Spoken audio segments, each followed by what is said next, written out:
नमस्कार, स्वागत है आपका अपना प्रदेश उत्तर प्रदेश में। मैं हूं सनी गंगासागर आपके साथ में। बुलेटिन की शुरुआत करेंगे सबसे पहले महामहिम की खबर से। जी हां, महामहिम कानपुर पहुंच चुके हैं। हर किसी की आंखें थोड़ी देर के लिए नम सी हो गई थी जब राष्ट्रपति रामनाथ कोविंद ने अपनी जन्मभूमि की माटी को माथे से लगाया। राष्ट्रपति कोविंद अपनी जन्मभूमि कानपुर देहात के परोख गांव पहुंचे, जहां पर योगी आदित्यनाथ और राज्यपाल आनंदीबेन पटेल ने राष्ट्रपति को सम्मानित किया। इसके बाद महामहिम गांव से अभिनंदन समारोह में संबोधित करते हुए भावुक हुए। मन से ही अपने दिल की बात उन्होंने कही। बोले, मैं कहीं भी रहूं, मेरे गांव की मिट्टी की खुशबू और मेरे गांव के लोगों की यादें सदैव मेरे दिल में रहती है। वहीं मुख्यमंत्री योगी आदित्यनाथ ने संबोधन के दौरान कहा कि पहली बार किसी गांव में वो आए हैं, किसी संवैधानिक पद पर बैठे व्यक्ति का सम्मान पुष्प वर्षा कर किया गया हो, वाकई देखकर मन कृतार्थ हो गया है। इसी दौरान सीएम ने कहा कि अब तक प्रदेश सरकार से लोगों को सिर्फ लेते हुए देखा था, लेकिन पहली बार प्रदेश सरकार को दान करते हुए देखा है। उसका उदाहरण राष्ट्रपति है। आपको बता दें कि कल महामहिम लखनऊ के दौरे पर है, जहां पर महामहिम के स्वागत की तैयारियां की जा रही। सही मायने में अपनी मातृभूमि, अपनी जन्मभूमि पर जाने की जो एक लालसा होती है, बरसों से जुड़ी हुई थी, प्रतीक्षा थी। आप सबकी भी प्रतीक्षा थी और इसीलिए आज मैं जब हेलीकॉप्टर से नीचे उतरा तो सबसे पहले मैंने इस मातृभूमि को वंदना करते हुए उनका चरण स्पर्श किया और ये प्रार्थना की कि ये जितने विलंब से मुझे इस बार आना हुआ, आगे इतना विलंब ना हो, जल्दी से जल्दी आने का मौका मिले।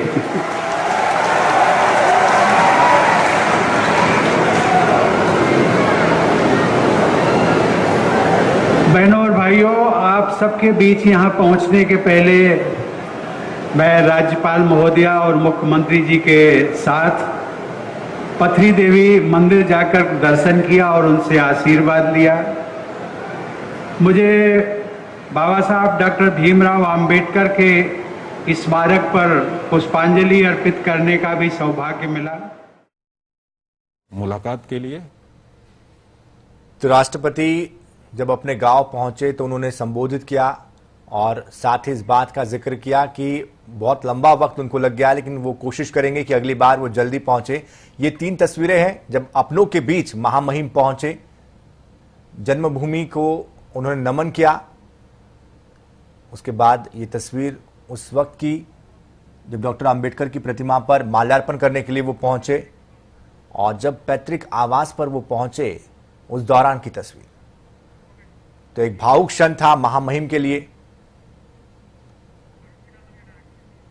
देश के प्रथम नागरिक यदि किसी स्टेट में जाते हैं तो उस स्टेट की सरकार, राजभवन उसकी विशेष तैयारियां करता है और यही तैयारियां आज इस उत्तर प्रदेश के राजभवन में दिखाई दे रही हैं। पूरी तरीके से राष्ट्रपति के आगमन की तैयारियां तेज हो गई हैं। कल राष्ट्रपति 12 बजे राजभवन में पहुंचेंगे। इसकी तैयारियां लखनऊ के प्रशासन ने भी की हैं। आपको बता दें कि लखनऊ में जिस तरीके से कमिश्नरेट ने तैयारियां की हैं, नंबर आवंटित किए गए हैं, शेयर किए गए हैं, पूरी तरीके से जश्न का माहौल होगा। उत्तर प्रदेश की राजधानी को पूरी तरीके से बैरिकेड किया गया है। हजरतगंज चौराहे की बात करूं तो वहां पर छोटे रास्तों को बंद किया गया है। रंबल स्ट्रीट जो सड़क पर होते हैं, प्रोटोकॉल के तहत उनको हटाया जाता है राष्ट्रपति के दौरे के दौरान।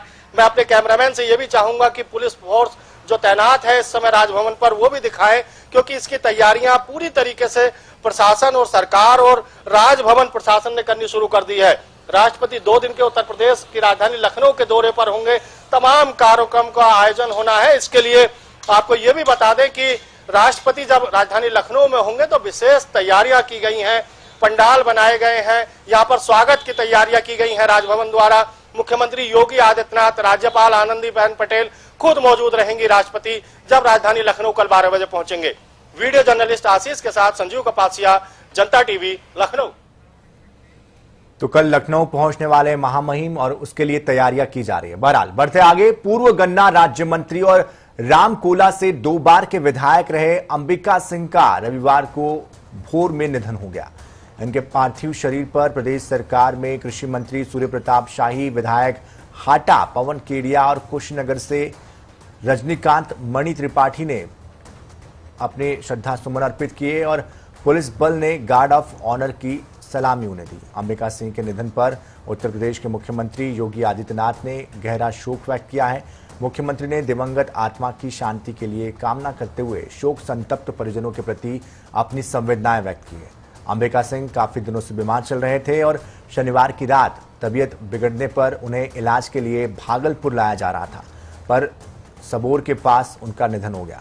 अंबिका सिंह 1969 से साल 2000 तक 8 चुनाव में 6 बार विधायक चुने गए थे। उनका अंतिम संस्कार किसान महाविद्यालय के परिसर में रविवार को राजकीय सम्मान के साथ किया गया।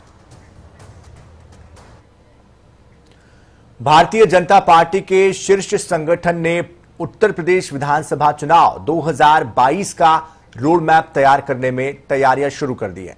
इसी क्रम में आज सूबे के प्रभारी राधा मोहन सिंह ने सूबे के मुखिया योगी आदित्यनाथ के गृह मंडल का रुख किया। सूबे के प्रभारी राधा मोहन सिंह ने सूबे के मुखिया योगी आदित्यनाथ के गृह मंडल का रुख करते हुए सर्किट हाउस में गोरखपुर मंडल के नेताओं और जिला अध्यक्षों के साथ बैठक की। इस बैठक में कुशीनगर सांसद विजय दुबे, प्रदेश के कैबिनेट मंत्री सूर्य प्रताप शाही समेत अन्य जनपदों के विधायक यहां मौजूद रहे और इस बैठक में आगामी यूपी विधानसभा चुनाव को लेकर मंथन किया गया। सभी से प्रतिक्रियाएं भी उनके कामकाज को लेकर ली गई।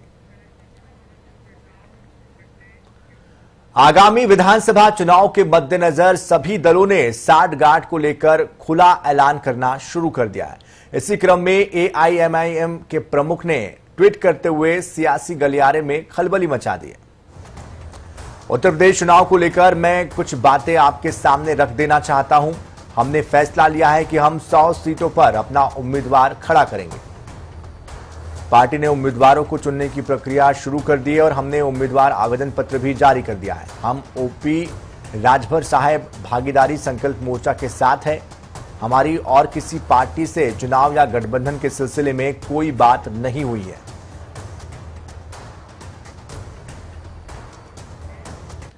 बलिया जिले में धर्मांतरण का मामला सामने आया है। मदरसे की आड़ में धर्मांतरण को अंजाम दिया जा रहा था। मदरसे पर गरीब बच्चों का धर्मांतरण कराने के आरोप लगाए जा रहे हैं। साथ ही विदेशी फंडिंग का भी आरोप लगा है। बता दें कि मुस्लिम समुदाय से जुड़े समाज सेवी सरफराज ने ये आरोप लगाए हैं। वहीं मदरसा संचालक नसीम खान ओवैसी की पार्टी के सदस्य बताए गए।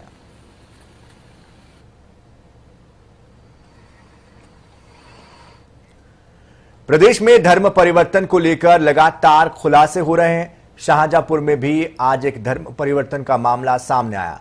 एक युवती ने अपना धर्म परिवर्तन करवाया है। हिंदू धर्म से मुस्लिम धर्म युवती ने अपना लिया है। युवती का यह कहना है कि स्वेच्छा से उसने धर्म परिवर्तन करवाया।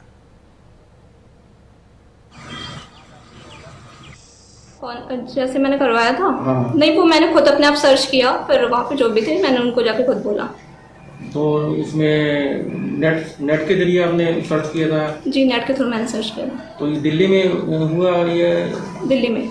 अच्छा, कोई मौलवी वगैरह थे या उनके माध्यम से हुआ? ये कैसे रजिस्टर्ड हुआ? मैंने नेट पे सर्च किया कि मतलब सर्टिफिकेट के लिए कौन कौन है, तो उसमें ही सर्च में आया था। तो जो भी आए थे उनको मैंने कांटेक्ट किया।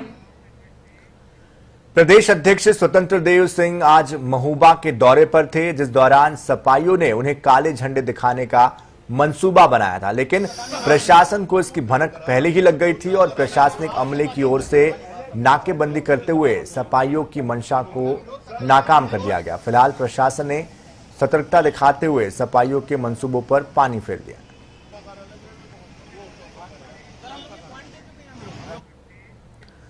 जिला पंचायत अध्यक्ष पद पर पार्टी की घोषित उम्मीदवार के नामांकन के दौरान बीजेपी नेताओं की भूमिका से अपना दल के जो नेता है वो तिलमिला उठे हैं। नामांकन के 24 घंटे भी नहीं बीते थे कि अपना दल नेताओं की पीड़ा सार्वजनिक तौर पर सामने आ गई। पार्टी के राष्ट्रीय सचिव पप्पू माली ने प्रेस कॉन्फ्रेंस करते हुए बीजेपी पर गठबंधन धर्म का पालन नहीं करने को लेकर तोहमत लगा दी।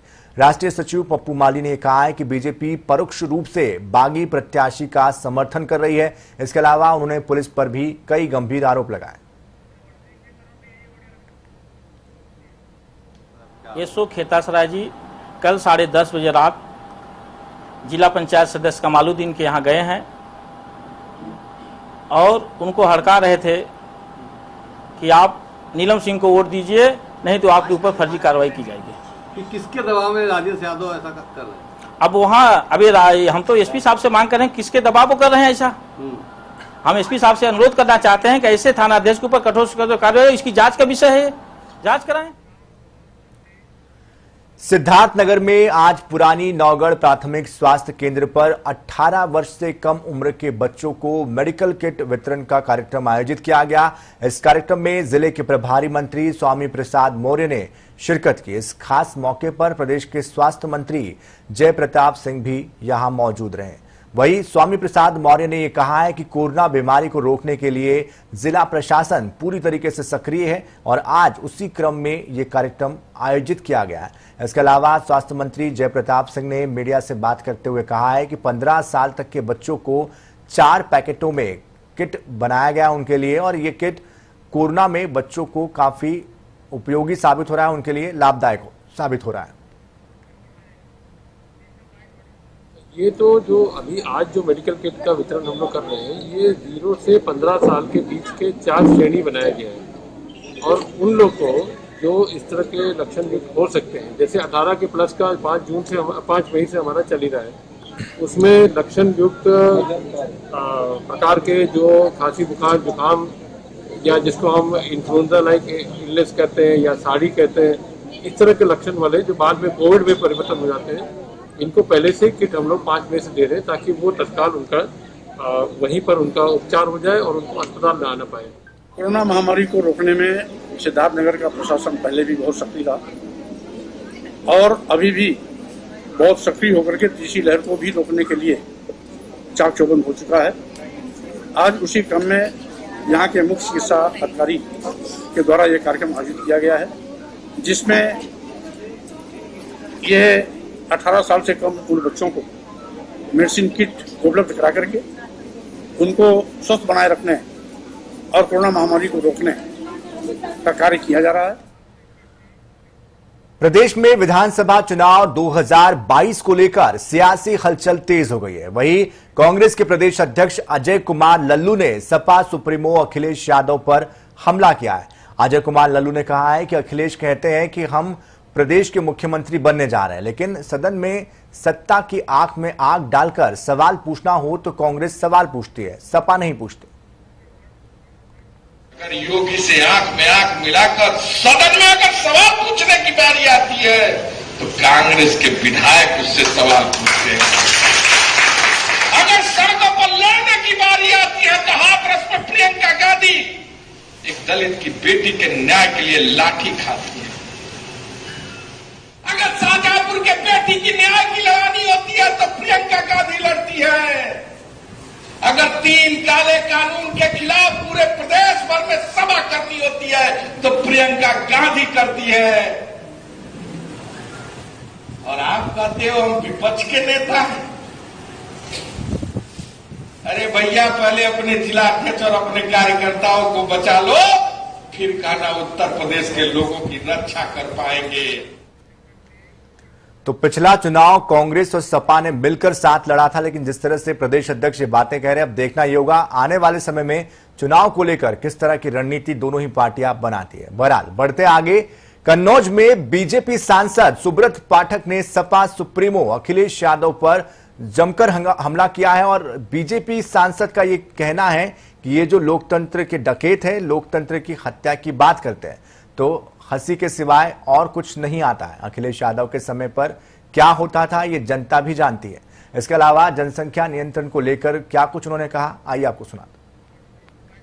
देखो, ये लोकतंत्र के जो डकैत हैं, ये अगर लोकतंत्र की हत्या की बात करते हैं तो सिवाय हंसी के कुछ आता नहीं है। अखिलेश यादव के समय पर क्या होता रहा कि प्रदेश नहीं जानता है। आज जिस प्रकार से ये स्थितियां हुई हैं, निश्चित रूप से उत्तर प्रदेश में भारतीय जनता पार्टी के ऊपर लोगों को भरोसा है, विश्वास है और यही कारण है कि आज अखिलेश की समाजवादी पार्टी मात्र एक जात की पार्टी बन के रहेगी। आप देख सकते हैं उनके जिस प्रकार से जिन्होंने अपने जिला पंचायत अध्यक्ष जो घोषित किए हैं, हर जगह केवल एक ही समाज के लोगों को। तो इससे उनका चरित्र सामने आया है। और आज यही कारण है, जब एक ही समाज के आप लोगों को सुनना है तो दूसरा समाज आपको वोट ही क्यों करेगा।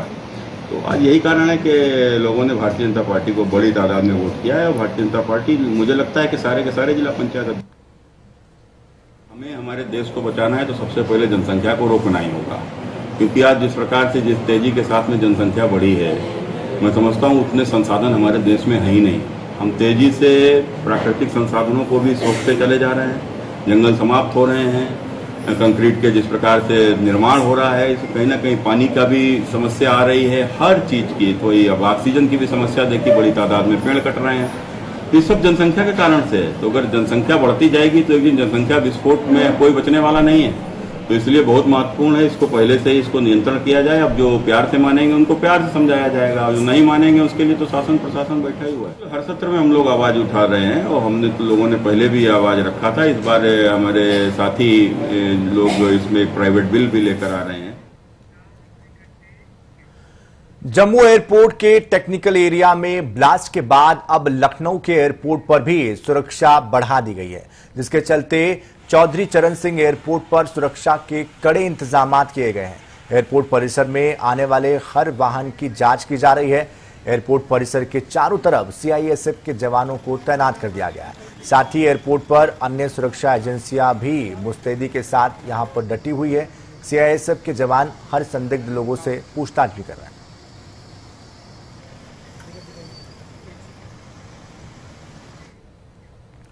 लखनऊ के गोसाईगंज ब्लॉक में आज सांसद कौशल किशोर ने कोरोना किट का वितरण किया। 5 साल से 12 साल के बच्चों के लिए यह किट यहां पर आवंटित की गई। बताया जा रहा है कि 2 चरणों में प्रदेश के 50 लाख बच्चों को यह किट दी जाएगी। पहले चरण में 17 लाख बच्चों को यह किट दी जानी है।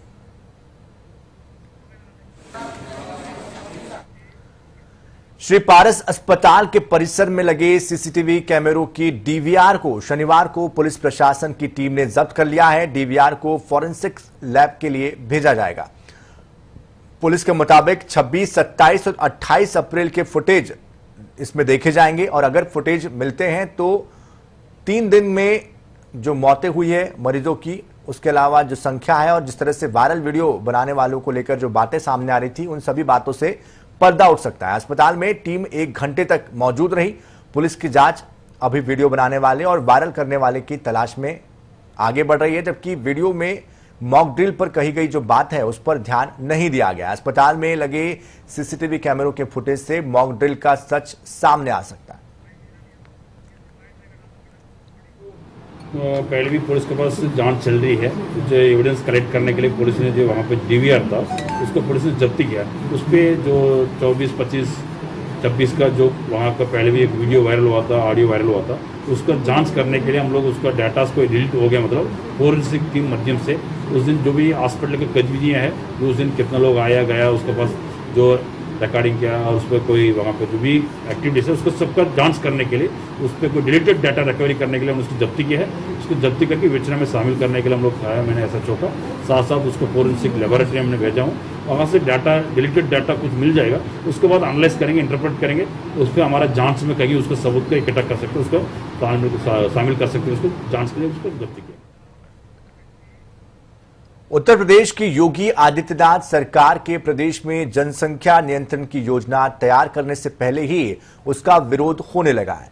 समाजवादी पार्टी के विधायक इकबाल मोहम्मद इसके विरोध में खड़े होने लगे हैं, और संभल से विधायक और विधानसभा में उपनेता इकबाल महमूद का यह कहना है कि देश में मुसलमानों ने जनसंख्या नहीं बढ़ाई है, प्रदेश में दलित और आदिवासी जनसंख्या को बढ़ा रहे हैं। वहीं उन्होंने ये भी कहा कि उत्तर प्रदेश सरकार भी जनसंख्या कानून की आड़ में मुसलमानों पर वार कर रही है। सपा नेता ने कहा कि अगर सरकार जनसंख्या नियंत्रण कानून लाती है तो समाजवादी पार्टी इसका विरोध करेगी। हम लोग खुलकर इसके विरोध में आएंगे। जनसंख्या की आड़ में मुसलमानों पर एक वार है। वही समझते हैं कि देश के अंदर सिर्फ मुसलमानों की तादाद बढ़ रही है, तो ये कानून तो पार्लियामेंट में आना चाहिए था ताकि पूरे देश के अंदर लगता, फिर देश के अंदर ही क्यों लाया जा रहा है। ये जो हैं ये भूल जाते हैं कि आबादी सबसे ज़्यादा जो बढ़ रही है वो दलितों से, वो आदिवासियों के यहाँ बढ़ रही है। मुसलमानों में नहीं बढ़ रहा इतनी हालत कि वो यही सोचते हैं कि इसका असर सिर्फ मुसलमानों पे पड़ेगा। मैंने बताया ना कि इसका असर तो हमारे जो अनुसूचित जाति के लोग हैं, जो जनजाति के लोग हैं, जो हमारे आदिवासी हैं, इन लोगों को पड़ेगा। ये असल में इन लोगों के पास कानून काम नहीं है, क्या करें, पड़े रहते हैं खाली। तो सरकार जब कानून लेकर आएगी जनसंख्या नियंत्रण कानून, तो उसका स्वागत करेंगे कि विरोध करेंगे? विरोध करेंगे, इसका बिल्कुल विरोध करेंगे। जिला हरदोई में छोटी छोटी समस्याओं को लेकर अधिकारियों के दफ्तरों के बाहर तमाम लोगों के भटकने की जो खबरें हैं वो इन दिनों आम होती जा रही है। लेकिन टडियावा थाना क्षेत्र के बोहरुआ गांव का रहने वाला विश्वनाथ उर्फ सिमरन पांडे अपने आप को जिंदा साबित करने के लिए रोज अधिकारियों के और इन दफ्तरों के चक्कर काटने के लिए मजबूर है। सिमरन पांडे ये चक्कर 2 साल से नहीं बल्कि 20 साल से काट रहे हैं, लेकिन सिस्टम के कारण स्वर्गवासी इन्हें बना दिया गया और घूम घूम कर हर अधिकारी को ये फरियाद लगा रहे हैं और बता रहे हैं कि वो दरअसल जिंदा है। कागजों में उन्हें जमीन दिलाने की बात वो कह रहे हैं और सिमरन का ये आरोप है कि उनके माता पिता की दिव्यांगता का फायदा उठाकर उनकी मौत के बाद गांव के कुछ लोगों ने उनकी कागजात में मृत घोषित कर दिया था और उसके बाद जो गांव की 13 बीघा की जो जमीन है उस पर कब्जा कर लिया था। इसलिए अब वो अपने आप को जिंदा साबित करते हुए जमीन की वापसी के लिए गुहार लगा रहे हैं। तो ये है कि हमको जो मृतक किया है इन पे मुकदमा होना चाहिए और हमारी जमीन हमको मिलनी चाहिए, या तो उसके पैसे से। कहाँ शिकायत करने आए थे आप? कप्तान साहब के यहाँ।